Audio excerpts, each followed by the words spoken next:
Mes attentes pour 2018 sont très nombreuses, au moins autant qu'en 2017. Ce qui se profile quand même, c'est qu'il va y avoir un taux record de grosses machines et de suite, de suite, de suite. Je sais pas si c'est ça que j'attends le plus, mais ça va être difficile d'y échapper en même temps.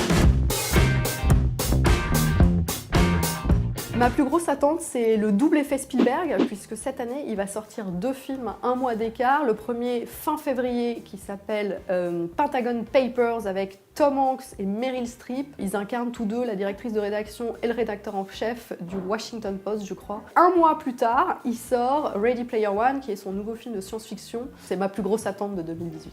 J'attends la personne qui va me dire que Spielberg a un jour complètement foiré un film, voire à moitié. Donc oui, j'y vais. J'y vais, d'autant plus qu'il y a 2 programmes alléchants, science-fiction d'un côté, film peut-être plus politique de l'autre, et que très franchement, il rate rarement aucun de ces domaines.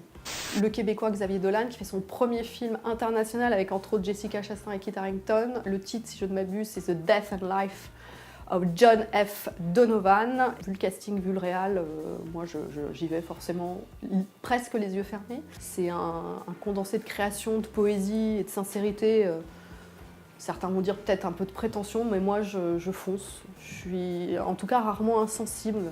Et puis le casting quand même, Jessica Chastain qui est quand même la queen de l'acting, et Kit Harington qui va enfin peut-être échapper au syndrome Game of Thrones, ouais, ça fait plutôt envie.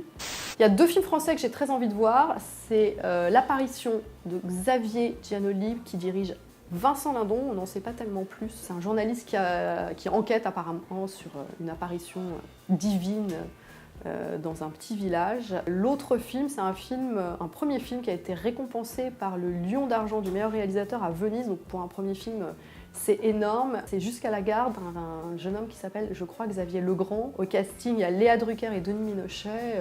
Je me dis voilà, que c'est un premier film qu'il ne faudra pas louper. Et dans la série, les Américains s'emparent de l'actualité 10 fois plus vite que nous, les Français. Le nouveau film de Clint Eastwood, 15.17 for Paris, qui relate l'attentat du Thalys. Parce que c'est vrai qu'en France, on a vraiment du mal à s'emparer d'événements très rapidement. Un mal pour un bien, j'en sais rien, mais en tout cas, les Américains, ils n'hésitent pas. Clint Eastwood, c'est un géant. C'est intéressant de voir ce qu'il va raconter de ça. Après, on verra s'il adopte le bon point de vue ou pas. Il y a forcément des pépites qu'on n'imagine même pas qui vont nous tomber devant les yeux et qu'on va trouver absolument génial. Il y a des grosses attentes qui ne seront pas suivies d'effets positifs. Il y aura des surprises. Ben voilà, le mot de la fin, c'est surtout bonne année.